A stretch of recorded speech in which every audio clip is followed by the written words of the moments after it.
मुझको ये पहली नजर, आँखों ही आँखों में दिल की बात हो, दिल की बात हो। जब नई दिन की नई शुरुआत हो।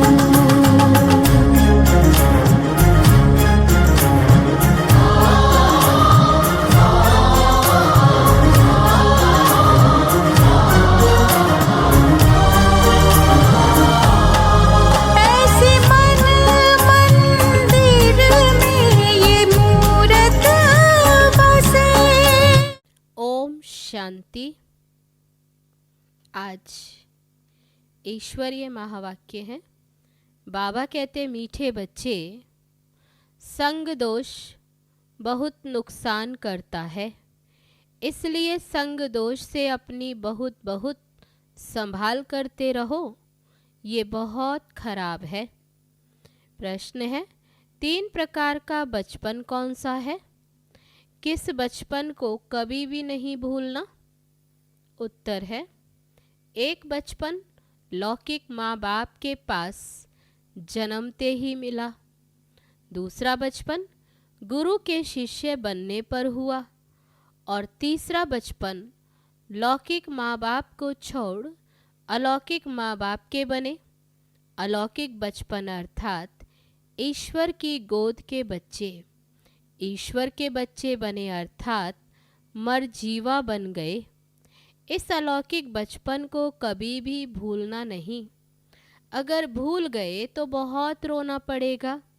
रोना अर्थात माया की चोट खाना। गीत है, बचपन के दिन भुला न देना, आज हंसे कल रुला न देना। ओम शांति। मीठे मीठे रूहानी बच्चों ने गीत का अर्थ समझा। बचपन 3 प्रकार का है। एक लौकिक बचपन, दूसरा है निर्वृत्ति मार्ग का, वह भी घर बार छोड़ जीते जी मरकर गुरु के अथवा सन्यासियों के बनते हैं। वह उनका बाप नहीं है, वह गुरु के बनते हैं, उनके साथ रहते हैं। वह भी जीते जी मर कर जाए फिर गुरु के बनते तो जंगल में चले जाते हैं। और तीसरा है तुम्हारा ये वंडरफुल मरजीवा जन्म। एक माता पिता को छोड़ दूसरे माता पिता के बनते हो। ये है रूहानी माता पिता। तुम्हारा यह है मरजीवा जन्म, ईश्वरीय गोद में रूहानी जन्म। तुम्हारे से अब रूहानी बाप बात कर रहे हैं। वह सब है जिस्मानी बाप और यह है रूहानी बाप। इसलिए गाते हैं, बाप का बनकर मरजीवा बनकर फिर यह भूल न जाना। शिव बाबा है, ऊंचे ते ऊंचा भगवान। जब कोई गीता आदि पर डिबेट करते हैं तो पहले पहले यह बात पूछनी है, तो ऊंचे ते ऊंचा भगवान कौन है? ब्रह्मा देवताय नमः, विष्णु देवताय नमः कहते हैं और फिर कहते शिव परमात्माय नमः। वह सभी धर्म वालों का बाप है। तो पहले पहले यह बात समझानी है, वह ऊंचे ते ऊंचा बाप एक है। ब्रह्मा विष्णु को कोई गॉडफादर नहीं कहेंगे। पहले ये पक्का कराओ कि गॉड फादर एक है। वह है निराकार, जिसको क्रिएटर भी कहते हैं, पतित पावन भी कहते हैं। बाप से तो जरूर वर्षा मिलेगा। ये ख्याल करो, बेहद के बाप से किसको वर्षा मिला? बाप है नई दुनिया का रचने वाला, उसका नाम शिव। नई दुनिया रचने वाला शिव, शिव परमात्माए नमः कहते, उनकी जयंती भी मनाते। वही पतित पावन रचयिता नॉलेजफुल है। फिर सर्वव्यापी की बात उड़ जाती है। उनकी महिमा है कर्तव्य पर। जैसे कर्तव्य किए, पास्ट में जो कर्तव्य करके जाते उनकी महिमा गाई जाती है। ऊंचे ते ऊंचा है बाप, उनको लिबरेटर भी कहते, रहम दिल, दुख हरता, सुख करता भी कहते हैं, गाइड भी कहते हैं। कोई नए स्थान पर जाते हैं तो गाइड को साथ ले जाते हैं। विलायत से आते हैं तो उनको गाइड यहाँ का देते हैं, सब कुछ दिखलाने के लिए। तीर्थ यात्रा पर ले जाने वाले वे पंडे होते हैं। अब बाप को गाइड कहते हैं तो जरूर गाइड किया होगा। सर्वव्यापी कहने से तो सारी बात खत्म हो जाती। तो पहले पहले समझाओ कि सबका बाप एक ही है। सर्वशास्त्रमयी शिरोमणि गीता वह भगवान की गाई हुई है।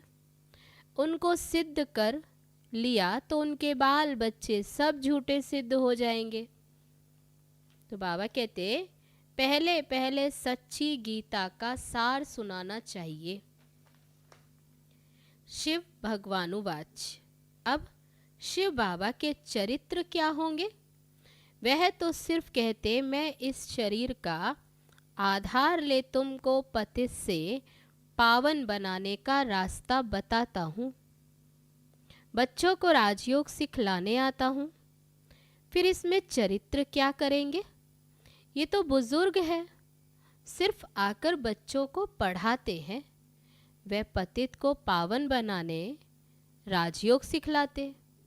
पावन बनाने के लिए बाप आकर राजयोग सिखलाते हैं। तुम सतयुग में जाकर फिर राज्य करेंगे, तुमको वर्षा मिलता है, बाकी सब आत्माएं मुक्ति धाम निराकारी दुनिया में होंगी। ये बिल्कुल सहज बात है। भारत में देवी देवताओं का राज्य था, एक ही धर्म था। जब देवताओं का राज्य था तब एक धर्म था। अभी कलयुग में कितने ढेर मनुष्य, वहाँ बहुत थोड़े होते हैं। सतयुग में जनसंख्या बहुत कम। परमपिता परमात्मा एक धर्म की स्थापना और अनेक धर्मों का विनाश कराने आते हैं। बाकी सब शांति धाम में चले जाएंगे। वहाँ अपवित्र आत्मा कोई रह नहीं सकती।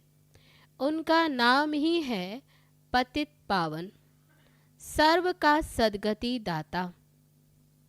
ये है पुरानी दुनिया, आयरन एज। सतयुग को कहा जाता है गोल्डन एज। जो देवताओं के पुजारी हैं वह सहज सब कुछ समझ जाएंगे। जो पूज्य हैं वही पुजारी बनते हैं। तो पहले बाबा का परिचय देना है। हम उनके बच्चे हैं, ये भूलो नहीं। बाबा कहते ये भूलेंगे तो रोना पड़ेगा, पछताना पड़ेगा, कुछ कुछ माया की चोट लग जाएगी। देही अभिमानी बनना है। तब बाबा कहते आत्म अभिमानी बनो। हम आत्माओं को वापस बाबा के पास जाना है। इतने ढेर मनुष्य मरेंगे, फिर कौन किसके लिए रोएगा? भारत में सबसे जास्ती रोते हैं। पहले 12 मास या हुसैन करते, दुख मनाते, छाती पीटते रहते हैं। ये है मृत्यु लोक की रस्म रिवाज। तुमको अब सारी अमर लोक की रस्म रिवाज सिखला रहे हैं। तुमको अब सारी पुरानी दुनिया से वैराग्य है। बाप कहते माँ में कम याद करो, ये सब खत्म हो जाने वाला है। अब हम जा रहे हैं वापस। नाटक पूरा होता, नाटक में सभी एक्टर्स हैं, फिर मोह किस में रखेंगे? समझते हैं इनको जाकर दूसरा पार्ट बजाना है, तो रोने की क्या दरकार? हर एक का पार्ट नुधा हुआ है। जैसे बाप ज्ञान का सागर है, आनंद का सागर है, प्यार का सागर है, तो बाप को पूरा फॉलो कर ऐसा बनना है। सागर से नदियाँ निकलती हैं तो सब नंबरवार। कोई अच्छी वर्षा करते कोई खूब आप समान बनाते।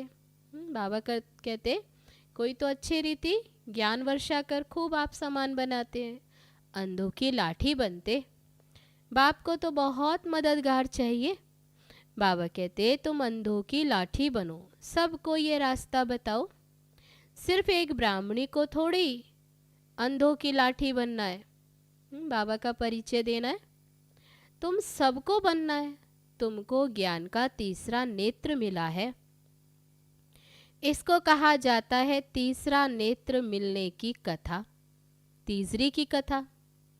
दिव्य नेत्र है आत्मा के लिए। मनुष्य तो कुछ भी नहीं समझते, बिल्कुल ही तुच्छ बुद्धि हो गए हैं। भारतवासी ये नहीं जानते कि हमारा धर्म किसने स्थापन किया। बाप का जन्म भी यहाँ ही होता है, शिव जयंती भी मनाते। फिर सर्वव्यापी कैसे हो सकता? बाप और रचना को दुनिया में कोई नहीं जानते। ऋषि मुनि सब नेति नेति करते गए। एक ही बड़ी भूल की है जो परमात्मा को सर्वव्यापी कह दिया। तुम सिद्ध कर बताओ कि वह सर्व का बाप है, पतित पावन लिबरेटर है। पुरानी दुनिया से नई दुनिया में ले जाते। वहाँ दुख की कोई बात नहीं होती। शास्त्रों में तो फिर क्या क्या लिख दिया। लक्ष्मी नारायण के लिए भी कह देते, क्या वहाँ उनको विकार बिना बच्चे पैदा होंगे? अरे कहा ही जाता है सर्वगुण संपन्न, 16 कला संपूर्ण, संपूर्ण निर्विकारी, वाइसलेस वर्ल्ड। इनको कहा जाता है विशेष वर्ल्ड। फिर कैसे कहते हो कि वहाँ भी विकार होगा? तो पहले पहले जब तक बाप को नहीं जाना तो कुछ भी समझ न सके। सर्वव्यापी की बहुत भारी भूल है। जो बाप को सर्वव्यापी कह दिया, बाबा कहते ये बहुत भारी भूल। उस भूल से निकले तब जब बाप को जाने। निश्चय करें कि बाबा हम आपके फिर से बने हैं। फिर से आपको पहचाना, आपसे राज्य भाग्य लेने के लिए। शास्त्रों में तो क्या क्या फिर लिख दिया। लक्ष्मी नारायण को दिखाते हैं सत्युग में, और बचपन के राधे कृष्ण को फिर वह द्वापर में ले गए। अब कृष्ण तो था स्वर्ग का प्रिंस। फिर कृष्ण के जन्म बाई जन्म फीचर्स तो बदलते जाते हैं। एक जैसे फीचर्स तो कभी हो न सके। ऐसे थोड़े कृष्ण फिर उन्हीं फीचर्स से द्वापर में आ सकता है। इम्पॉसिबल। बाबा कहते अभी तुम जानते हो कि हम असल में वहाँ के रहवासी हैं। कहाँ के? मूल वतन के रहवासी। वह हमारा स्वीट साइलेंस होम है, जिसके लिए भक्ति करते कहते हैं हमको शांति चाहिए। आत्मा को आर्गन्स मिले हैं पार्ट बजाने के लिए। फिर शांति में कैसे रहेंगे? शांति के लिए ही हठयोग सीखते, गुफाओं में जाते। 1 मास कोई गुफा में बैठा तो क्या उनके लिए वह शांति धाम है? तुम जानते हो, अब हम शांति धाम में जाकर फिर सुख धाम में आएंगे पार्ट बजाने। वो लोग कहते जो सुखी है उनके लिए ये स्वर्ग, जो दुखी हैं उनके लिए यहाँ नर्क। तुम जानते हो कि स्वर्ग नई दुनिया और नर्क है पुरानी दुनिया। भगवानुवाच, ये भक्ति, यज्ञ, तप, दान, पुण्य आदि करना, ये सब है भक्ति मार्ग। इनमें कोई सार नहीं है। सत्युग त्रेता को ब्रह्मा का दिन कहा जाता। ब्रह्मा का दिन सो ब्राह्मणों का दिन। फिर तुम्हारी रात शुरू होती है। तुम पहले पहले सत्युग में जाते हो, फिर तुम ही चक्र में आते हो। ब्राह्मण, देवता, क्षत्रिय, वैश्य, शूद्र, चक्र फिर आते बाबा कहते तुम ही बनते हो। तुम कहते हो शिव भगवानुवाच और वह कहते हैं कृष्ण भगवानुवाच। फर्क लंबा है। वह पूरे 84 जन्म लेते, कृष्ण पूरे 84 जन्म लेते। उनके साथ सारी सूर्यवंशी संप्रदाय पुनर्जन्म लेते लेते अब फिर अंत में राज्य भाग्य ले रहे हैं। तुम बच्चे जो समझते हो उनको ही मजा आता है। बाबा कहते तुम बच्चे जो इन बातों को समझते हो तुम्हें ही इन बातों में मजा आता है, नए को तो मजा नहीं आएगा।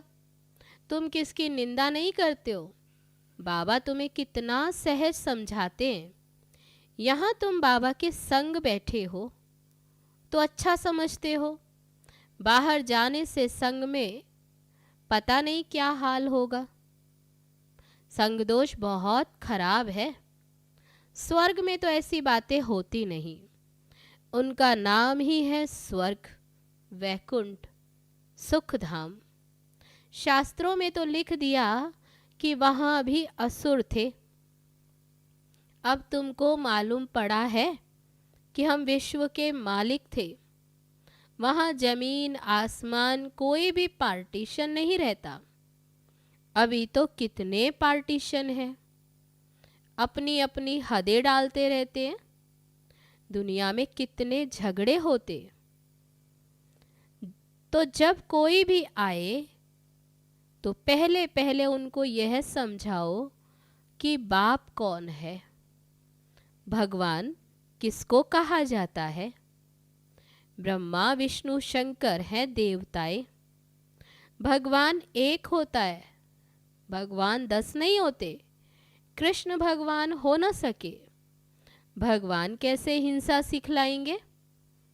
कहा कृष्ण ने हिंसा सिखलाई। बाबा कहते कृष्ण तो भगवान नहीं। भगवानुवाच, भगवान के क्या महावाक्य हैं। का महाशत्रु है उन पर जीत पाने के लिए प्रतिज्ञा करो, राखी बांधो। यह अभी की बात है कि जो कुछ पास्ट हो गया वह फिर भक्ति मार्ग में होगा। दीपमाला पर महालक्ष्मी की पूजा करते। ये थोड़े किसको पता है कि लक्ष्मी नारायण दोनों ही इकट्ठे हैं। लक्ष्मी को धन कहाँ से मिलेगा। कमाई करने वाला तो पुरुष होता है ना। नाम लक्ष्मी का गाया हुआ है। पहले लक्ष्मी फिर नारायण। वह फिर लक्ष्मी को अलग समझ लेते, उनको फिर 4 भुजा दिखाते हैं, 2 स्त्री की और 2 पुरुष की। परंतु वे इन बातों को जानते नहीं।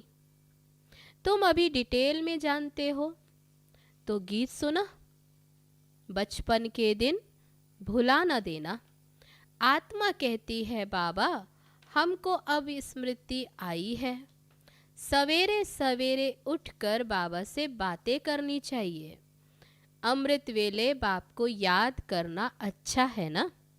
शाम के टाइम एकांत में जाकर बैठो, भला आपस में स्त्री पुरुष इकट्ठे हो तो भी ये बातें करते रहो।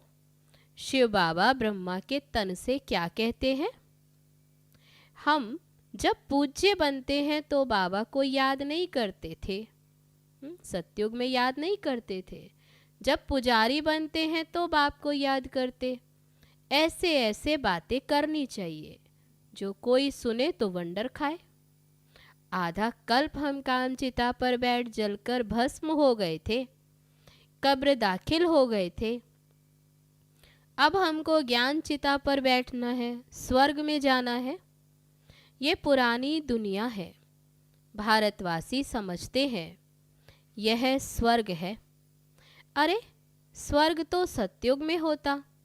स्वर्ग में देवी देवताओं का राज्य था। यहाँ तो देखो माया का पॉम्प है। अब बाबा कहते संग दोष में आकर कहाँ मर नहीं जाना, नहीं तो बहुत पछताएंगे। इम्तिहान की रिजल्ट जब निकलती है तो सबको मालूम पड़ जाता। क्या रिजल्ट है। आगे बच्चियां ध्यान में जाकर सब कुछ सुनाती थी कि ये रानी बनेगी, ये दासी बनेगी। फिर बाबा ने वह पार्ट बंद कराया। पिछाड़ी में सब कुछ मालूम पड़ जाएगा कि हमने बाबा की कितनी सर्विस की, कितनों को आप समान बनाया, वह सब याद आएगा। साक्षात्कार होगा। बिना साक्षात्कार के धर्मराज भी सजा ना दे सके। बच्चों को बाबा बार बार समझाते, माँ में कम याद करो। बाप आकर मीठे मीठे झाड़ का ये सैपलिंग लगाते हैं, दैवी झाड़ का सैपलिंग लगाते। वो गवर्नमेंट तो झाड़ों का सैपलिंग लगाती, उत्सव मनाते हैं। यहाँ नई दुनिया का सैपलिंग लग रहा है। तो ऐसे बाप को भूलो मत, बाप की सर्विस में लग जाओ, नहीं तो अंत में बहुत पछताना पड़ेगा। अभी वर्षा नहीं लिया तो बाबा कहते फिर कल्प कल्पांतर का हिसाब हो जाएगा। इसलिए पुरुषार्थ फुल करना है, नहीं तो फिर कल्प कल्प के लिए पद कम। अच्छा, इसलिए बाबा कहते कि फुल पुरुषार्थ करना है। मीठे मीठे सिके लदे बच्चों प्रति माता पिता बाप दादा का याद प्यार और गुड मॉर्निंग। रूहानी बाप की रूहानी बच्चों को नमस्ते।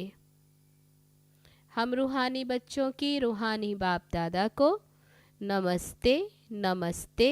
ओम शांति। अब है धारणा के लिए मुख्य सार। पहली पॉइंट, जैसे बाप ज्ञान का, आनंद का, प्यार का सागर है, ऐसे बाप समान बनना है और आप समान बनाने की सेवा करनी है। सबको ज्ञान का तीसरा नेत्र देना है।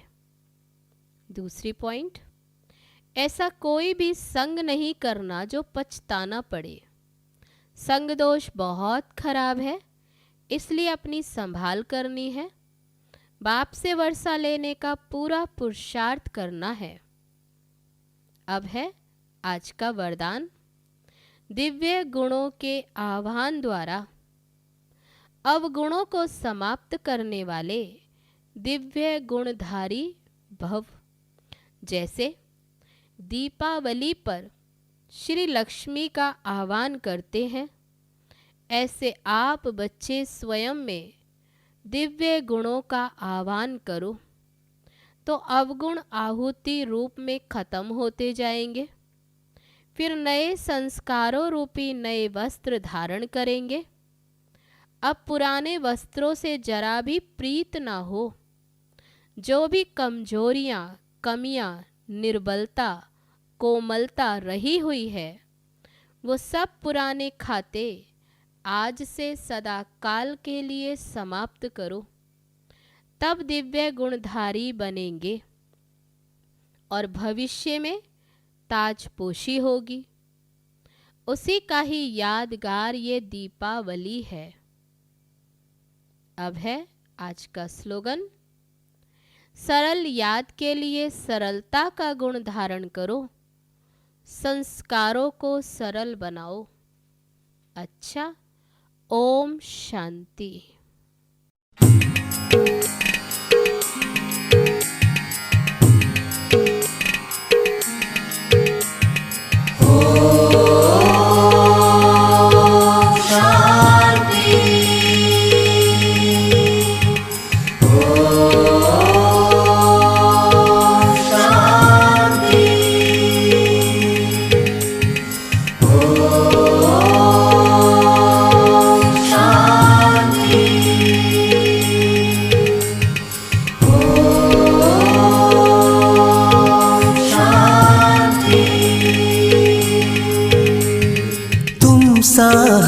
सफर न होगा कोई और, तुम सा हम सफर न होगा कोई और। हर कोई बांधना चाहे तुम संग जीवन डोर, हर कोई बांधना चाहे तुम संग जीवन डोर। सा हम सफर न होगा कोई और, तुम सा हम सफर न होगा कोई और। हर कोई बांधना चाहे तुम संग जीवन डोर, तुम सा हम सफर ना।